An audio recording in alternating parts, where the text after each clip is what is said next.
এই বিড়ালটা ভুল করে একটা গাড়ির নিচে চাপা পড়ে মরে গিয়েছিল, যার কারণে তখনই তার আত্মাটা বিড়ালদের দুনিয়াতে পৌঁছে যায়। কিন্তু তখন তাকে বিড়ালদের দুনিয়া থেকে বলা হয় এটাই তোমার শেষ জীবন ছিল, এজন্য এখন আর তোমাকে কোনোভাবেই পুনর্জন্ম দেওয়া সম্ভব না। কিন্তু তবুও বিড়ালটা অনেক রিকোয়েস্ট করে আরেকবার পুনর্জন্ম নিয়ে রাতের অন্ধকারে তার মালিকের ঘরে গিয়ে ঘুমিয়ে পড়ে। কিন্তু পরের দিন সকালে তার মালিক তাকে দেখে অনেক ভয় পেয়ে যায়, কারণ সে এবার বিড়াল হয়ে জন্মগ্রহণ না করে অন্য একটা প্রাণী হয়ে জন্মগ্রহণ করে ফেলেছিল।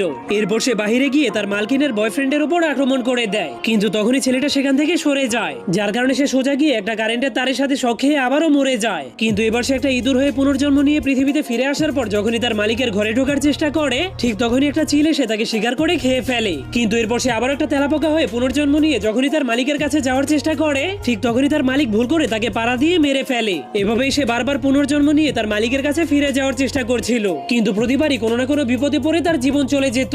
কিন্তু অবশেষে সে একটা ঘোড়া হয়ে পুনর্জন্ম নেওয়ার পর তার মালিক তাকে পছন্দ করে ফেলে। কিন্তু একদিন